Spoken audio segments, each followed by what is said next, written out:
Hey friends, Gary here. Welcome to today's video.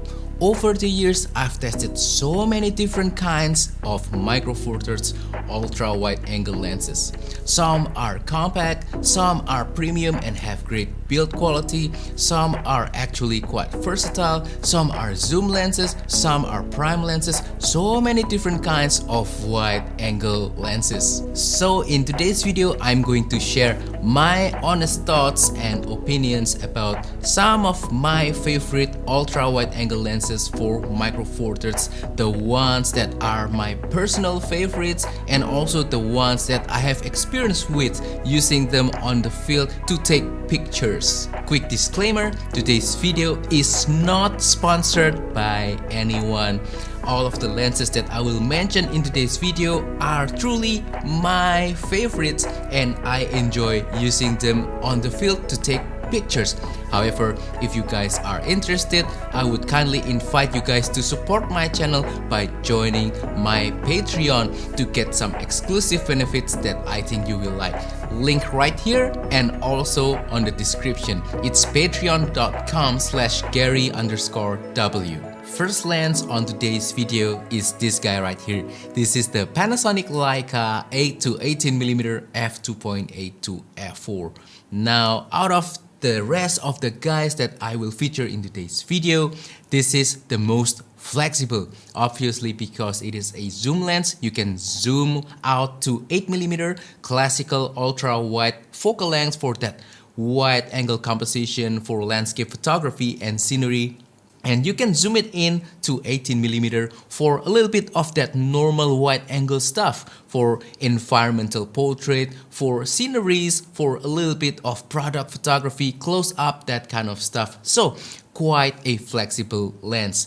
And then the lens, being a Panasonic Leica branded lens, has great build quality. I just love it so much. And it also has weather sealing. So yeah, quite versatile. And also it has f2.8 aperture at 8mm, so quite large aperture. You're not gonna get that much background blur with this kind of focal length, but I think it is still useful for lower light situation. However, with this lens, when you zoom it in all the way to 18mm, the aperture will gradually decrease from f2.8 to f4. Not a big deal, but it's a little bit of, an annoying thing for some people. And also, this lens, being a Panasonic Leica branded lens, is quite expensive. I have to be honest with you guys, especially when you look at the other options, both for micro four thirds and also for non-micro four thirds cameras. This lens is quite expensive and also big and heavy.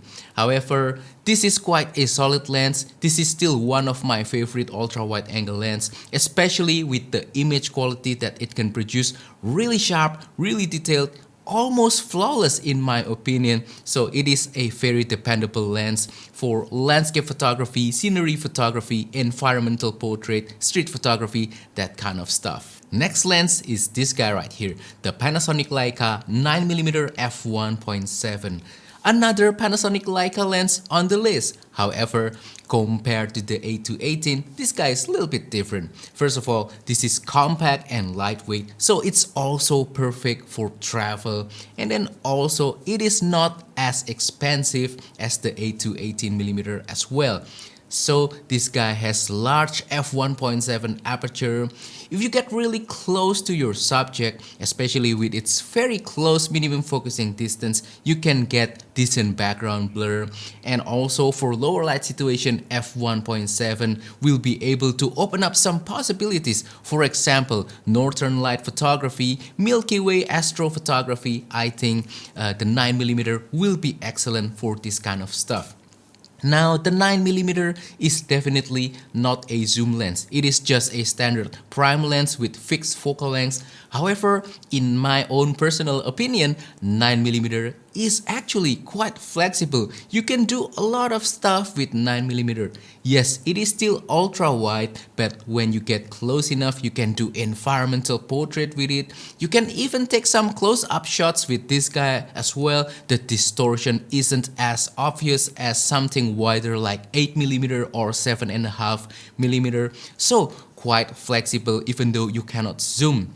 Again, this lens is also quite affordable compared to the 8-18 and some other lenses in this video as well. And yeah, other than that, I don't think the Panasonic Leica 9mm has any weakness. This is the perfect ultra wide angle lens for me personally. Right now, this is my favorite. This is the one that I carry with me most of the time if I know that I'm going to need an ultra wide angle lens. Now let's talk a little bit about third-party options. And I want to talk about this guy, my old favorite. This is the Laowa 7.5mm f2. I think this is a great lens for several reasons.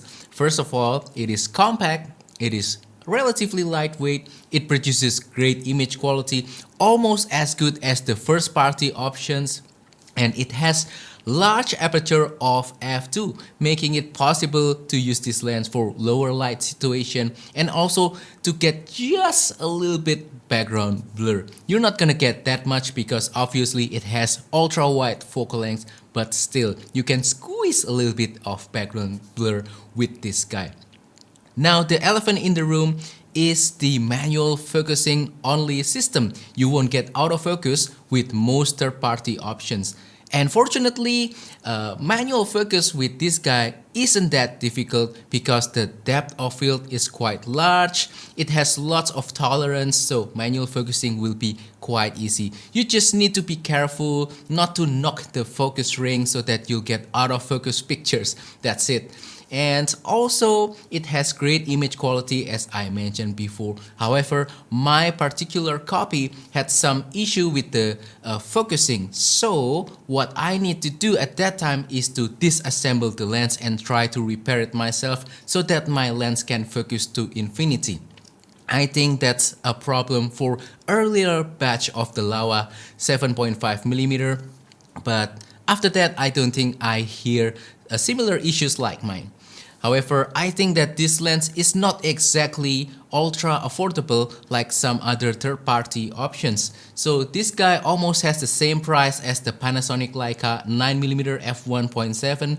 Not that it is terribly expensive, but for a manual focus only lens, I expect this guy to be a little bit more affordable than this.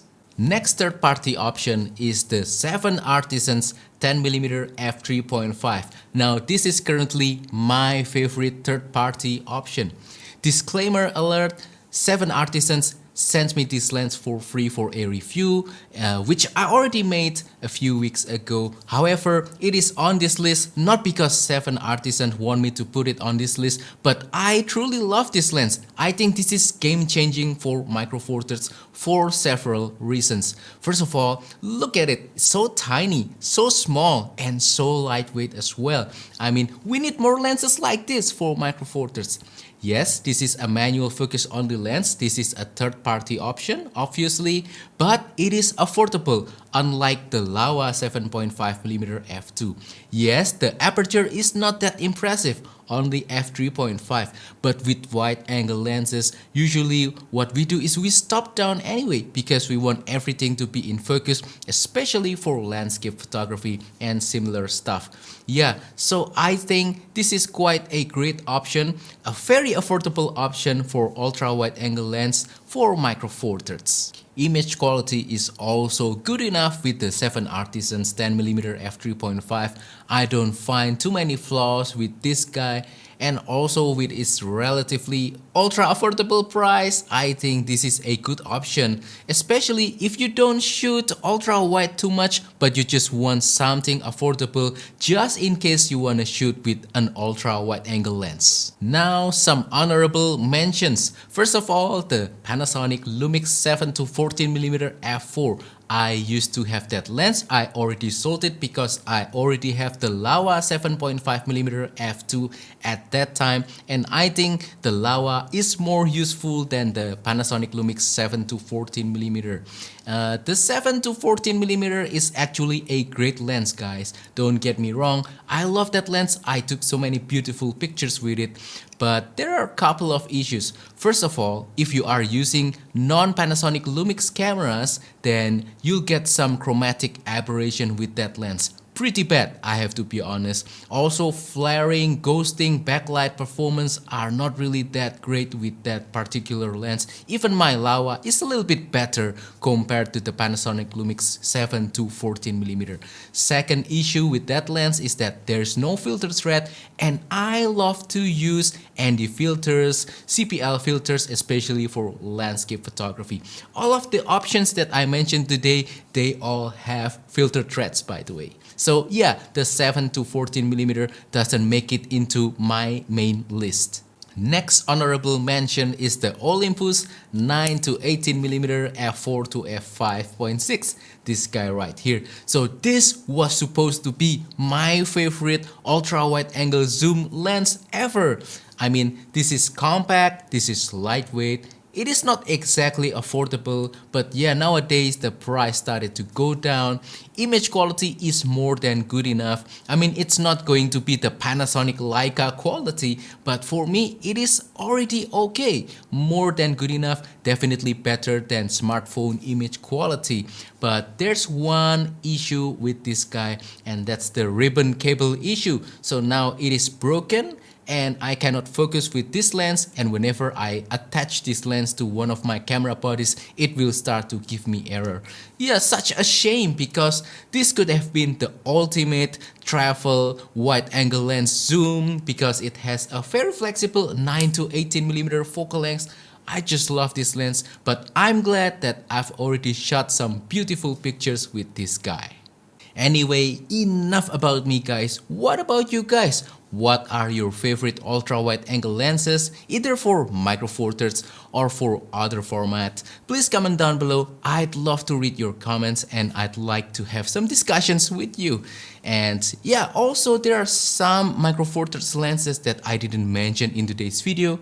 For example, the Panasonic Leica 10 to 25mm f1.7, or the Olympus 7 to 14mm f2.8, or the Olympus 8 to 25mm f4. I think they are great lenses. I just don't have experience with them. If you guys have them, please let me know on the comment down below. What do you think about these lenses? Anyway, that is all for today's video, guys. Hopefully this has been interesting, entertaining, inspiring, and fun as well. Don't forget to support my channel by liking this video, sharing this video, subscribing to my channel down below. And if you want to support my channel even further, consider using the super thanks button to make a small donation to my channel, or join my Patreon with the link in the description below.